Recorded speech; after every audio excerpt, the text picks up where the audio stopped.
pas normal qu'il n'y ait pas les résultats sur l'ensemble des bureaux de vote, ni en termes de participation, de nombre de votants réels, ni sur la répartition des votes. En cause, des chiffres incohérents publiés depuis hier soir.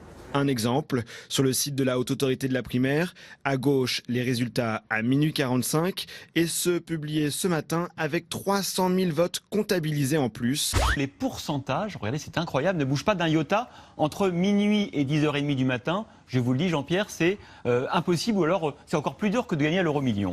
Je serais un de ces candidats, un des 7, je poserais la question quand même de la crédibilité de l'organisation, en tout cas sur la participation. Si on est en dessous d'1,5 million, il faut dire les choses simplement, ça ne sera pas une réussite. Ce sont les derniers résultats validés de la participation à la primaire de la gauche. 1 597 000 votants. Il n'y a pas de participation gonflée, jamais la Haute Autorité ne l'aurait accepté, jamais le Comité national d'organisation des primaires ne l'aurait proposé et jamais le prestataire de service ne l'aurait mis en place. Croyez-moi, en matière de vote, l'équipe qui est la direction du PS, ils s'y connaissent, et quand ils veulent organiser des beaux votes, il faut le faire. Ils ont fait exprès. Je dis pas ça, je dis que il y a eu le sentiment qu'on fait une primaire le plus vite possible parce qu'il y a autre chose qui se prépare.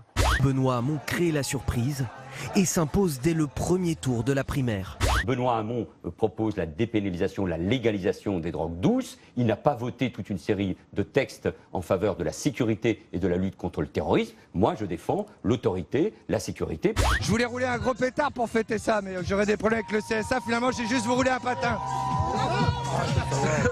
Benoît Hamon a présenté un projet qui, pour moi, me fait penser à une gauche utopiste.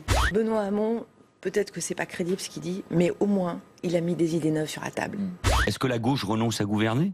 Est-ce que la gauche, c'est plus d'impôts, plus de déficits, une conception du travail qui n'est pas celle, je crois, celle que je défends? Ce genre d'argument qui est utilisé, je les lui laisse. Moi, je ne pense pas que... je n'ai pas dénigré qui que ce soit dans cette campagne. La première partie de la primaire était trouble. Moi, je pense que d'abord, c'était chiant, les débats, et troublant. Après avoir dit ce que vous avez dit de Benoît Hamon, de son programme infinançable, irréaliste, irréalisable, vous allez vous réconcilier la semaine prochaine? Mais c'est ça la primaire. Là, vous allez vous réconcilier. Mais c'est ça la primaire. C'est de la cuisine politique, ça. Mais c'est le contraire. Plusieurs personnalités du Parti socialiste, dont Martine Aubry, ont appelé à voter pour Benoît Hamon.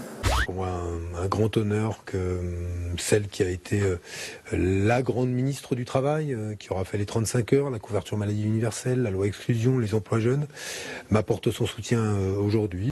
Benoît Hamon n'a pas de votre faveur. Monsieur Béant. Merci à vous tous. Bonne soirée, merci d'avoir attendu. Merci pour vos réponses.